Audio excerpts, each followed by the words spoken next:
This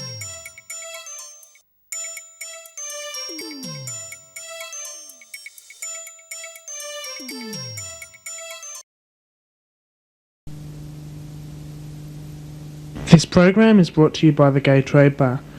For your free internet cafe and dance venue, the Gay Trade Bar is located at 9 Peel Street, Collingwood.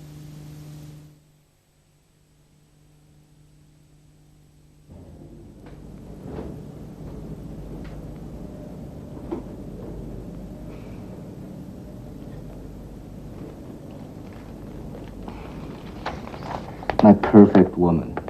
What? Another one? Don't those things cost a fortune? Yes, but how can I tell them to stop paying for them? Why don't you just tell them? Shit. No, really, Way. Someday I'm just going to call your father and tell him myself. I told mine. But look at yourself. Your parents send you a form in the mail and you practically pee your pants. You know, you are an adult. As a matter of fact, you're practically middle-aged. Fuck you. All right, let me check this out. Education, right? Yes. Well, she must have a PhD. Nope, 2 PhDs. One in physics. And she should be an opera singer. And 6 feet tall. Oh, let's not go overboard. She's Chinese, after all. 5'9". And she should speak 5 languages. Good. You're right. It's kind of stupid. All these lies. But I'm used to it. G'day and welcome to another episode of 25 Frames. I'm Travis Jonk. What's your name? Go on, just tell her. I'm Kevin. And I'm Neil. And we're just back from the clip from the film The Wedding Banquet from 1993, which basically follows the story of a gay couple, in particular a Chinese man called Wei Tung, whose family keeps hassling him about how he's not married. He's obviously not out to his family. And basically this whole elaborate sort of charade he sort of plays to you know, make satisfy his family and satisfy the tradition, that sort of thing, which sort of ends up kind of, well, in the end it doesn't kind of, we shouldn't really give away the end, but it sort of backfires. Give away the end. Oh, give away the end, that's what we're about. It sort of backfires. Actually, it has turned out over the weeks that we are about giving away the end. Yes, so you see, this is really bad, so. But the good thing is, it's actually quite a fantastic film. Something that really translates even, you know, in the noughties, as we call it. Yeah. Watching it. Well, this is the issue, I guess, for me, is that you know, when I'd originally seen it some years ago, it's 1993. It was originally made, and yeah, it just came across as a light farce, and who cares? Yeah. But since re-examining it, I realised there's a lot of layers to this that's going on. There's cross-cultural stuff, there's interracial stuff, there's intergenerational stuff. It's very loaded material that it deals with, and that's not to say at all that it's a particularly heavy. It's not a particularly heavy movie. No, it's very light comedy. Yeah. Yeah. No, and in fact, it would. Sorry, go ahead. It's quite poignant in the sense that it's relevant to a lot of people that I've come across with the whole charade. Yeah. I mean, it's for so many people that can't come out and they still have their parents pressuring them, that sort of thing. You know, like that fine line between, you know, fulfilling you know, a social expectation and a traditional role, as well as just trying to be yourself. I mean, here we have a couple that, I mean, Simon, who is the American partner in the gay relationship, and Wei Tung, they have a great relationship happening. I mean, they obviously love each other, and I mean, that comes across. And also, that Wei Tung's, you know, torn between the family, his love for his family as well, and you know, which is difficult. It's an ideal marriage in a sense between the two guys. There's just one unfortunate aspect, and that is that one of the partners has traditional Chinese parents, and it turns out to be an insurmountable problem in many ways. And in fact, it's not really ever quite surmounted, but perhaps we shouldn't talk too literally about that. Yeah, but I mean, in that clip, I thought it was a perfect thing. You know, like the parents are hassling him so much that, you know, the mother sends him tapes all the time, saying, you know, we found the perfect girl for you, and apply to this agency. You know, they'll set you up with a lovely girl, and all that sort of thing. So you really kind of, it's just that really weird thing. You know, it's not like really nasty or anything like that at all, but.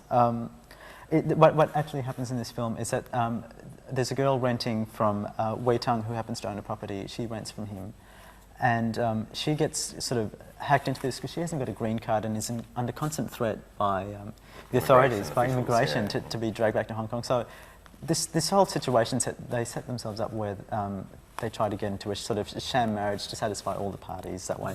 Wei Tung's got his wife to satisfy the family, and she's got her green card. So we're going to see a little bit of a clip now where this happens, and Simon, who's the American partner, actually suggests this to Wei Tung and says, hey, here's a way that we can all help each other and sort our problems out. So we'll go and have a look at this clip. Wei Wei can stay in the States and paint, and you can finally get your parents off your back. Forget about it. Look, we can move her into the basement room until after the immigration exam, take some photos, send them back to your mom and dad, and perfect. Forget it. Hey, as a married couple, you'll be able to take a big tax break. Got it?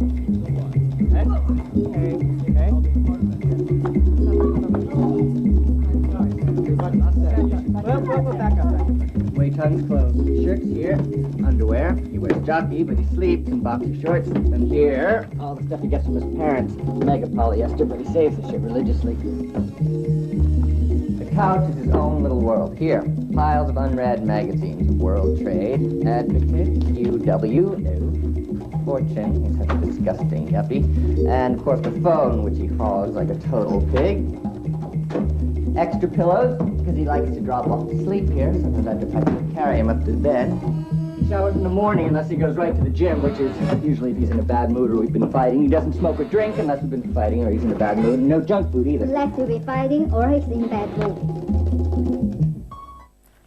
That coaching scene was just like hilarious, and you'll get so many funny incidences in this film where it's just that awkwardness where they're trying to, I mean, as you'll see in later bits, they try to sort of hide the fact that they've got a relationship, and the partners now sleep in different bedrooms, and Wei Tung sleeps with Wei Wei, which is really, really funny. It's a bedroom farce. Yeah, exactly. And it's just, Kevin, just while that clip was going, I know we shouldn't talk while clips are happening, but we were talking about... I was watching the clip, Trav. Oh, you were? Oh, I was having a conversation with myself, but we were talking about how it's a situation that can translate for a lot of people. Yeah.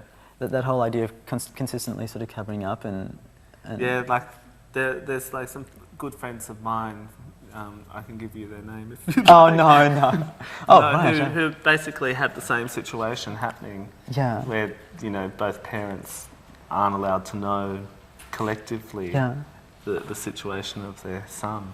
But in a way, with this film, that's not really the case, because the parents, we actually find out that there's a really great twist towards the end where nothing is really as it seems, and the parents don't end up being as naive as we think they are when watching the film. Well, this is kind of the issue with what makes it so hard about coming out for this Chinese guy, is that the parents aren't actually uncomfortable necessarily with the idea that he's gay. Like, it's not a moral issue.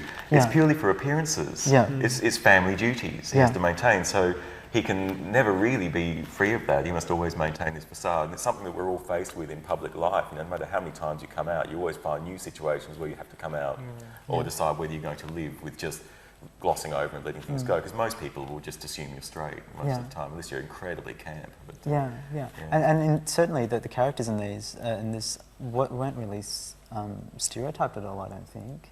I mean, considering it's the early 90s and stereotypes were in, do you know what I mean? Where, you're with the limp-wristed, or you're with this, or you're with that. Right.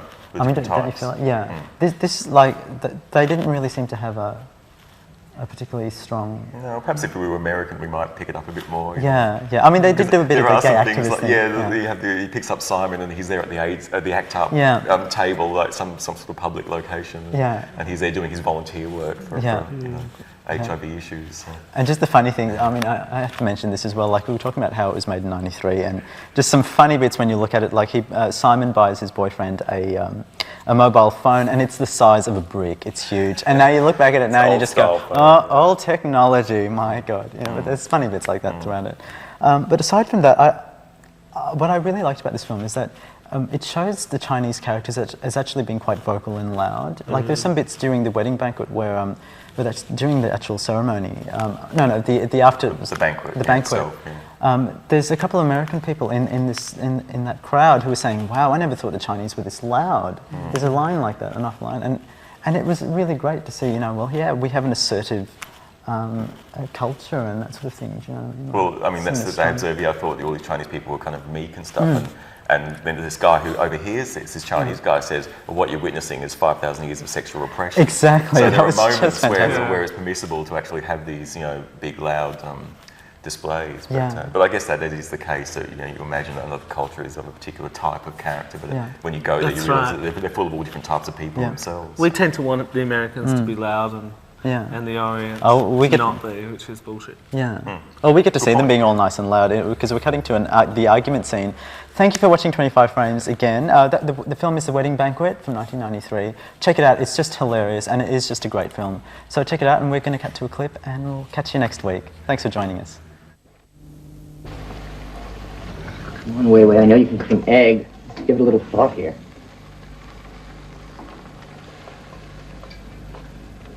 Just trying to help. Pregnant? I told you, Simon. Yeah, you told me you were drunk. You said, and I quote, things got out of hand. Yeah, out of hand and into... Simon, shh. Well, what difference does it make? They don't even speak English. You know, wait, I can say whatever the fuck I want in my own fucking house. In my own fucking language. Simon, it's Waitong's fault. I can express. No, I don't even care who or what he fucks. But talk about stupid, unsafe sex. Hey, I'm talking to you. I mean, how much more of this do you expect me to put up? I don't believe it. 是你的饭。 Put down.